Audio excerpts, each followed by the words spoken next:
por casa nuevamente. Vamos a, como siempre, muy breve mi intervención, solo para pedirles que por favor prendan sus cámaras, nos gusta verlos, a verlos, sentirlos un poquito más cerca, hacer un poco más humanos estos encuentros. Sí, los micrófonos silenciados, a menos que en algún momento quieran hacer algún comentario. Nos vamos a manejar de la siguiente manera. Durante la charla de Andrea, quien tenga consultas, preguntas, puede ir dejándolas en el chat y al final de la hora Andrea va a ir contestando las inquietudes que hayan surgido. Bueno, nos acompaña entonces Andrea Saporiti, ya una vieja amiga de la casa, así que, bueno, no los hago perder más tiempo y ya los dejo con Andrea. Muchas gracias. Ahora sí, ahora acá estoy. Siempre pasa lo mismo, ¿no? Cuando uno está por arrancar, algo sucede que uno no puede manejar, así que nada, estas cosas pasan. Bueno, primero que nada, buenas tardes a todos. La verdad que ver tanta gente en este horario es casi, les diría que una emoción muy grande. Yo pensé que iba a hablar sola, así que ahora esto está mejor. Bueno, quizás muchos de ustedes me conocen, pero a lo mejor otros no, así que me voy a presentar. Como les dijo Ana, mi nombre es Andrea Saporiti, yo soy psicóloga, soy licenciada en psicología, tengo una maestría en matrimonio y familia en la Universidad de Navarra, trabajo en la universidad en la carrera de psicología, estoy a cargo de una materia, además del área clínica en el consultorio, y además de un montón de cosas más que, bueno, no importa, después si quieren las googlean, que ahí está todo.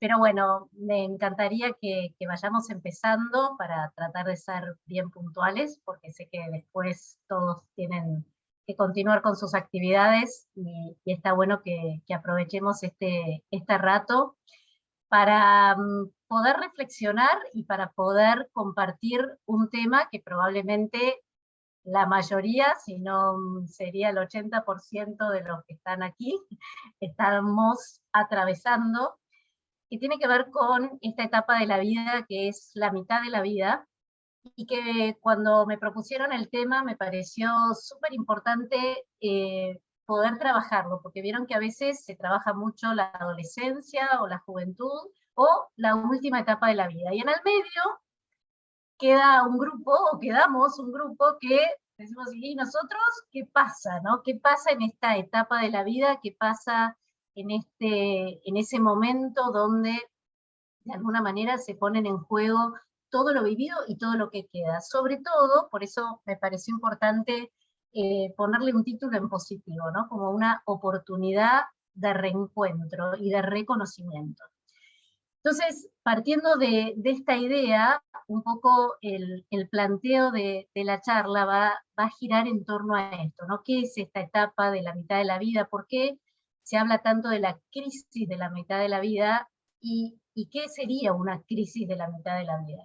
Y en realidad ustedes saben muy bien, y esto lo han escuchado ya miles de veces, en realidad la palabra crisis significa cambio, significa oportunidad, y significa un momento donde creo que es clave aprender a parar y a reflexionar y a evaluar, pero eso pasa en un plano, ¿no? Y hay otro plano que tiene que ver con algo más profundo y más interno, que Jung lo llamó el proceso de individuación, que me parece muy interesante poder compartírselos, porque de alguna manera nos permite entender por qué en este plano más externo muchas veces aparecen cuestionamientos, aparecen cambios de profesiones, aparecen cambios de muchos cambios, ¿no? Mucho movimiento, mucho como ruido que genera un nivel de cuestionamiento que muchas veces no se da el espacio para poder reflexionarlo, y lleva a veces a situaciones de cambios drásticos sin un proceso y sin una evaluación interna que permita comprender qué es lo que está sucediendo. Entonces, Jung lo que plantea, y esto es lo que quiero compartirles, es que justamente cuando los seres humanos, cuando las personas nacemos, en el momento del parto, el parto como palabra, tiene dos significados, ¿no? Este significado de nacer y este significado de partir. parto hacia algo que es la vida, ¿no? Y la vida como camino, la vida como viaje, la vida como cada uno de ustedes tenga ganas de denominarla, y en ese partir, en toda la primera etapa de la vida, que incluye la infancia, la adolescencia, la juventud, hay toda una búsqueda y una estructuración de la personalidad, y un querer hacer, y un ir en pos de objetivos, y de lograr crecer, y a medida que vamos avanzando en la vida, hay un momento que tiene que ver justamente con la mitad de la vida, ¿sí? Con esto que fuimos, vamos a imaginarnos, yo le decía recién a Ana que no había hecho una presentación porque me parecía mejor poder como vernos entre todos y que la presentación no quedara como estática. Así que les voy a pedir que juguemos con la imaginación. Y la imaginación a veces nos permite visualizar lo que estaría en un Power. Y si yo ahora tuviera que presentarles un Power, les mostraría un círculo, ¿no? Uno, vamos a imaginarnos que tiene un círculo, hay un momento donde uno nace, y a partir de ese nacimiento, que es el parto, cualquier bebé, nosotros fuimos un bebé, ese niño interior sigue estando, pero bueno, vamos creciendo, vamos desarrollándonos, y cuando llegamos, ¿sí? Cuando el ser humano va llegando a esa mitad de la vida, se produce una serie de movimientos que tienen que ver con este proceso de individuación que es la búsqueda del sí mismo. Y la búsqueda del sí mismo, Jung la plantea como ese reencuentro con la esencia, con esa esencia que cada uno es, con ese núcleo que está en el interior de cada uno, que durante todo el proceso de crecimiento muchas veces va quedando como tapado, ¿no? Como que se va tapando, se va tapando con distintas enseñanzas, se va tapando con mandatos, se va tapando con aprendizajes, se va tapando, y de golpe, en la mitad de la vida, ese ruidito, ¿no? Esa esencia que muchas veces quiere salir, quiere ser escuchada, empieza a hacer más ruido. Y ahí ese ruido es lo que genera muchas veces esa crisis, esto que muchas veces genera nuevamente aquellas preguntas existenciales que en las distintas etapas de la vida todos nos vamos haciendo. Y estas preguntas existenciales, ¿con qué tienen que ver? Tienen que ver con la pregunta: ¿qué hice hasta ahora? ¿Cómo quiero seguir? ¿Quién soy? Y claro, en esta etapa de la vida, obviamente en la mitad de la vida, que para que se den más o menos una idea, cada autor dice que empieza en momentos distintos. Así que en realidad a mí me parece que ese momento es muy personal y de cada uno. En algunos empieza a los 30 y pico, en otros empieza a los 40, en otros a los 45, en otros a los 50. Hay otras teorías que plantean que en realidad la biografía humana cada 7 años, ¿sí? En lo que se llaman septemios, se producen movimientos muy fuertes donde hay situaciones, y este es un juego interesante para que cada uno después lo haga personalmente, hacer una línea de tiempo y cada 7 años ver si hubo alguna situación de la vida que marcó como un cambio de rumbo. Pueden ser cualquier cosa, cada uno lo primero que registre será lo que seguramente tiene que ver. A los 7, a los 14, a los 21, a los 28 y así sucesivamente, hasta entrar en esta etapa que va más o menos de los 42 en adelante, que es una etapa de transformación. Y esa etapa de transformación es la que genera empezar a cuestionarse y a preguntarse, bueno, ¿qué fue lo que hice en esta mitad? ¿Qué hice hasta ahora en mi vida? ¿Y cómo quiero seguir en lo que queda de mi vida? Porque fíjense que acá juega otro factor sumamente importante, y que hoy la vida, ¿sí? De alguna manera la perspectiva de vida se ha ampliado muchísimo. ¿Sí? Hace 40, 50 años atrás, una persona, o más tiempo, 80 años atrás, una persona de 50, 55 años era vieja. Hoy no, ¿no es cierto? Todos me van a decir que no, la mayoría seguramente dirá que no. ¿Por qué? Porque la perspectiva se amplió y queda mucho más por seguir viviendo. La pregunta es, ¿cómo quiero seguir viviendo? Y acá entran a jugar también variables, porque esto es lo que sucede internamente, pero después estamos en contacto con variables externas que a veces empujan a todo lo contrario a lo que va sucediendo internamente. ¿Esto qué significa? Esto significa que hoy, desde lo social, desde lo cultural, muchas veces hay como una fuerza muy fuerte a esto de la eterna juventud, ¿no? De que todo lo podemos, de que todos seguimos teniendo la misma fuerza física y el mismo entusiasmo. El entusiasmo sí, pero quizás la fuerza física no. Y esto genera una ambivalencia interna que a veces lleva a un estado de no entender muy bien qué me está pasando, de que ya no puedo, de quedar afuera, porque lamentablemente la ciencia avanza para que la vida sea más larga, pero a veces los factores sociales, culturales, emocionales y vinculares no acompañan este proceso. Por eso me parece muy interesante replantearnos en este momento de la vida cómo queremos seguir. ¿Por qué? Porque va a haber un ruido interno que tiene que ver con esta esencia de cada uno, que va a querer empezar a aparecer. ¿Cuántas personas en la mitad de la vida cambian de carrera, por ejemplo? Y de golpe empiezan a estudiar o a trabajar o a hacer aquello que muchas veces, sobre todo aquel que a lo mejor hizo un proceso, dice, esto era lo que a mí en realidad me llamaba cuando era adolescente.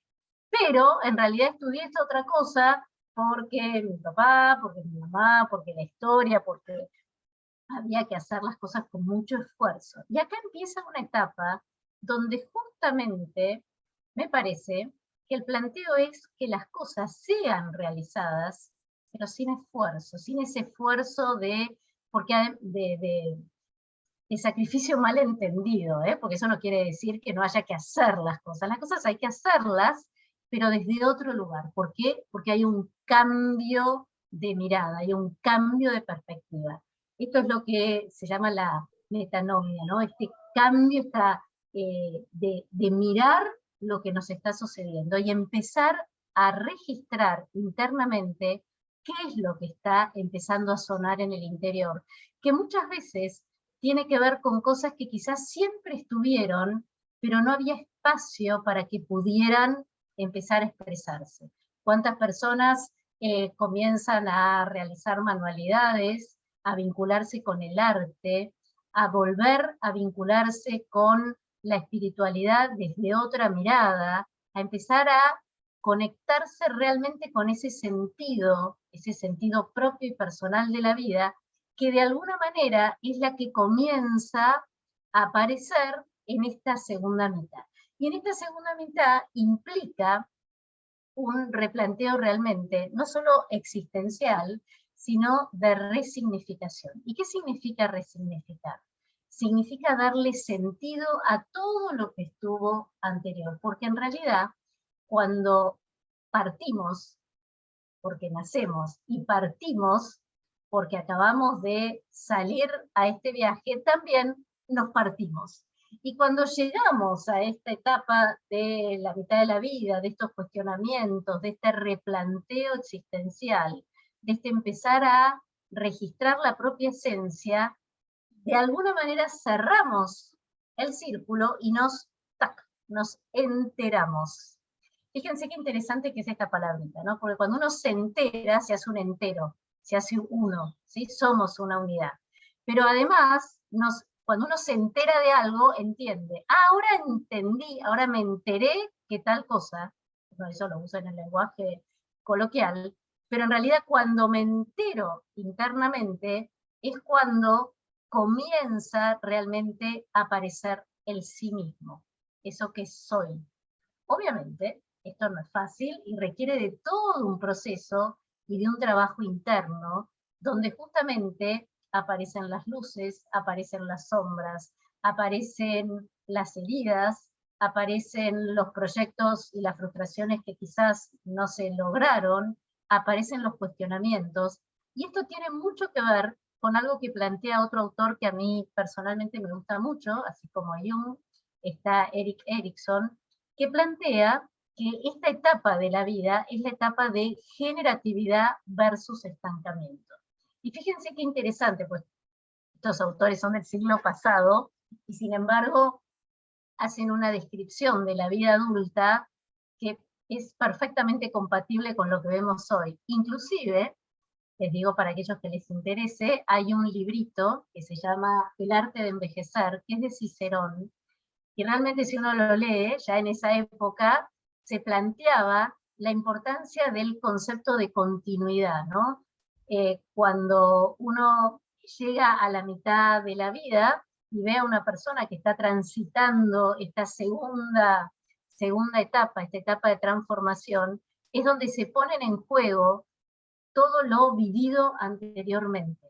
Cuando uno ve a una persona adulto y adulto mayor, rápidamente puede casi hacer un diagnóstico muy rápido de cómo vivió, ¿sí? Por otro lado, recordemos que somos seres que estamos en continuo cambio y en continuo movimiento, lo cual significa que siempre, y acá la palabrita siempre me animaría a decir que es siempre, existe la posibilidad de reparar, existe la posibilidad de sanar, existe la posibilidad de poder cambiar el rumbo, ¿sí? Y esto me parece que es muy importante.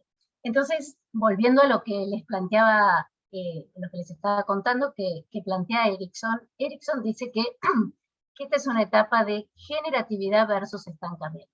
Y fíjense qué interesante, muchos que me conocen saben que a mí me encanta jugar con las palabras, porque me parece que las palabras tienen un contenido en sí mismo que le da sentido y significado a la utilización de esa palabra.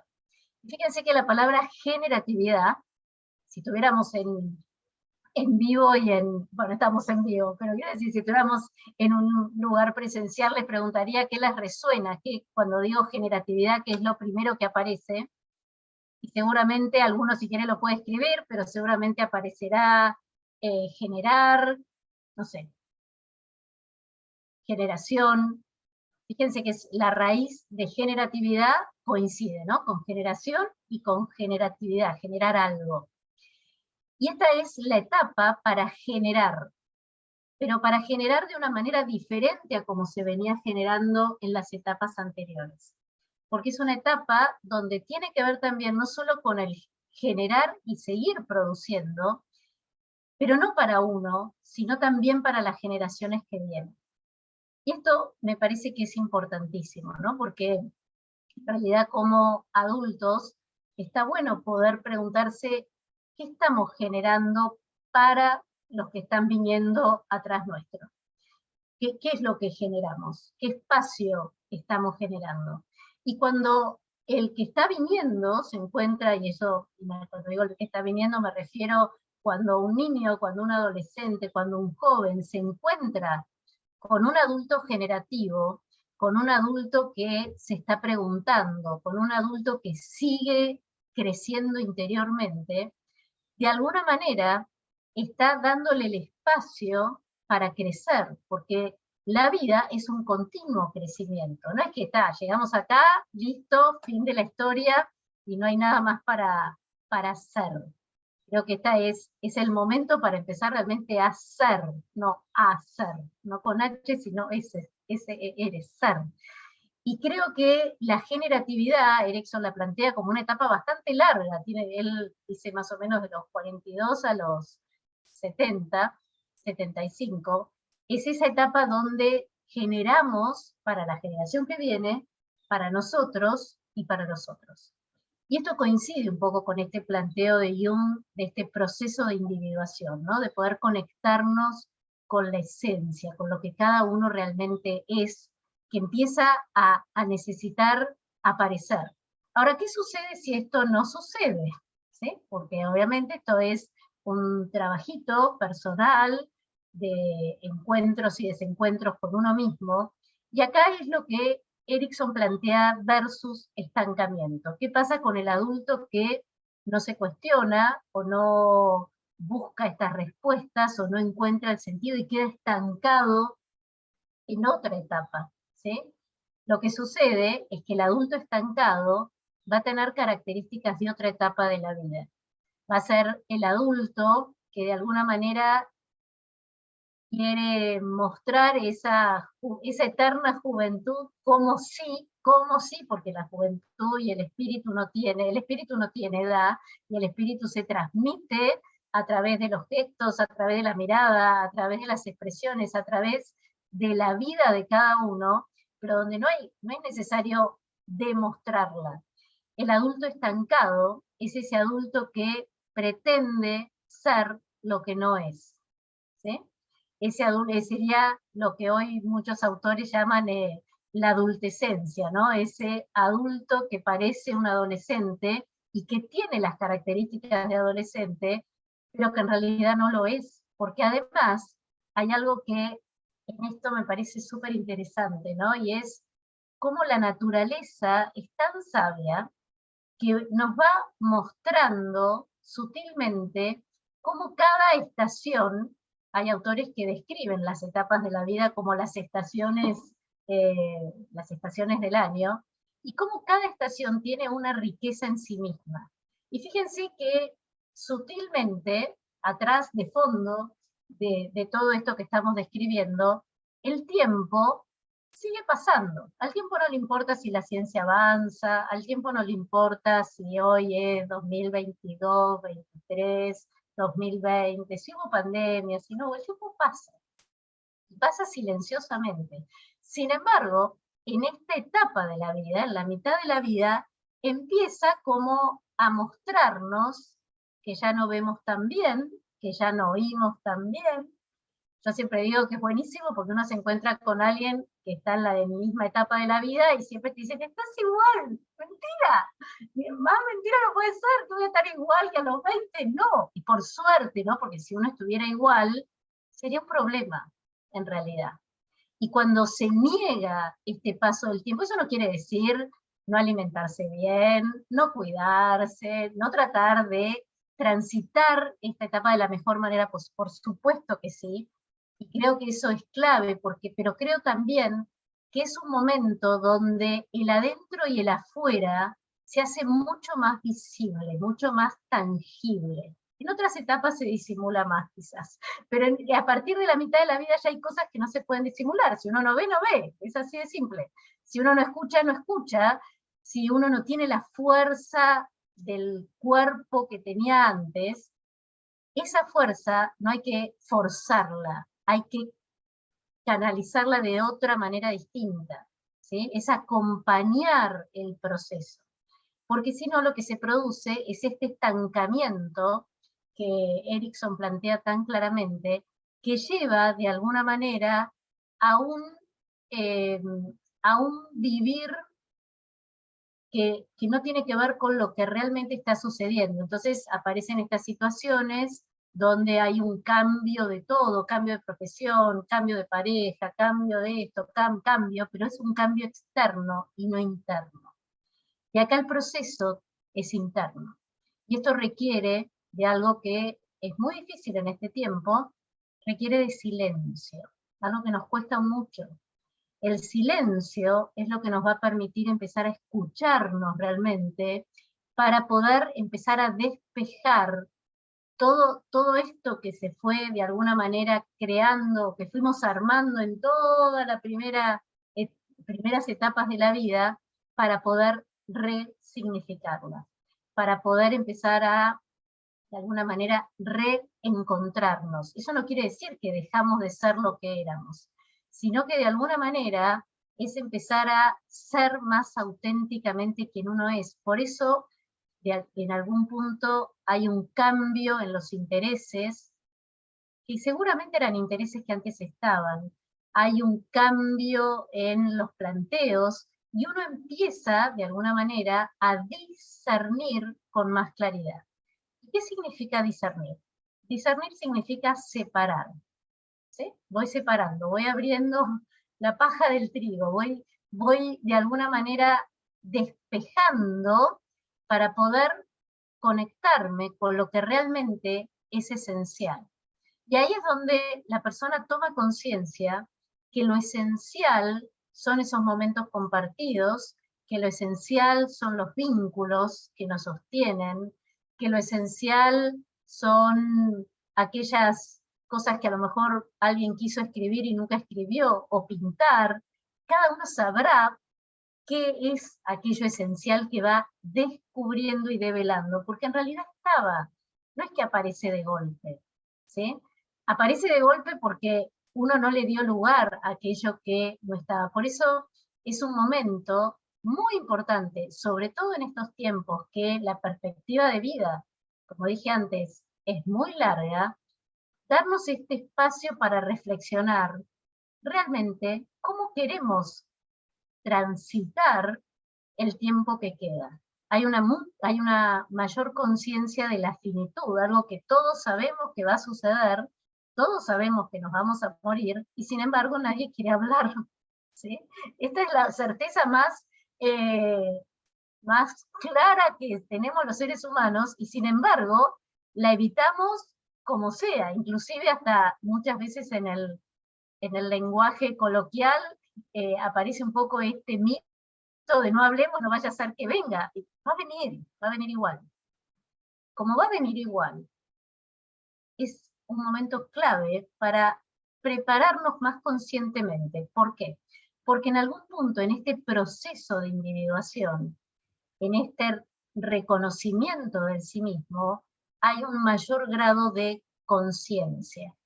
Y mayor grado de conciencia significa, el poder ampliar la conciencia, significa de alguna manera el poder darnos cuenta de lo que la vida significa.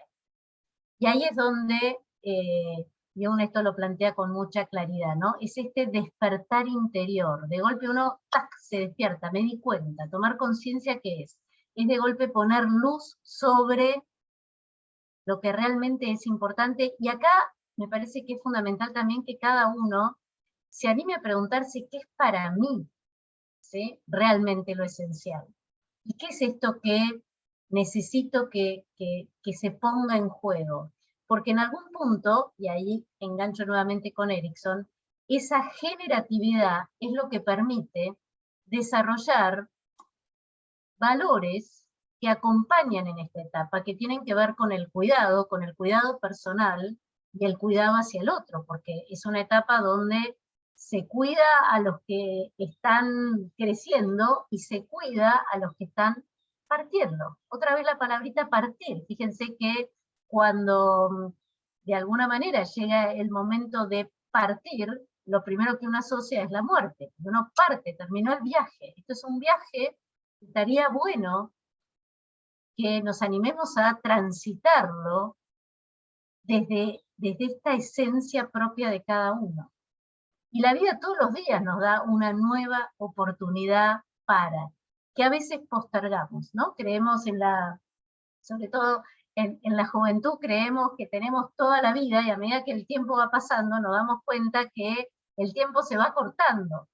Ahora, también esta es una etapa donde el cambio de percepción interna del tiempo también varía, ¿sí? Hay una modificación en esta percepción. Por eso hay un mayor contacto con los afectos, con los sentimientos, y sobre todo también con esta revisión, si se quiere, o este contacto con lo espiritual, desde un lugar distinto. Hay otro autor que es muy interesante, y de hecho escribió un libro, que seguramente muchos conocen, que se llama Ansel Grum, que es un monje benedictino. Él escribió un libro que se llama La mitad de la vida como camino espiritual. Y él lo escribe porque comienza a observar que en el monasterio, a partir de los 40, 45, 50 años, los monjes entraban en una crisis de sentido muy profunda. Se cuestionaban realmente cuestiones de fondo que eran importantes, otra vez, darles el espacio para poder ir encontrando las respuestas. Animarse a hacerse preguntas es clave, lo cual no significa que siempre encontremos todas las respuestas, pero el primer paso es lo que les decía antes, es empezar a animarnos a estar en silencio. Cuando uno está en silencio, empieza a escuchar muchas más cosas que suceden alrededor. Cuando uno está en silencio, empieza a ver cosas que suceden que uno no las ve. Y esto nos pasa todo el tiempo. Les voy a dar un ejemplo, nada, personal, pero muy cotidiano. Donde estoy ahora, este es mi consultorio, afuera del consultorio hay un árbol que me regalaron, que es un árbol, me dijeron, de ciruelas, pero que no da ciruelas. Ok, dije yo, bueno, muy lindo el árbol, tiene una flor, tenía florcitas espectaculares en primavera, y el árbol está en todo su esplendor. Ayer viene al jardinero y me dice, ¿viste las ciruelas que están creciendo? No, no las vi, las paso todos los días, estoy muchas horas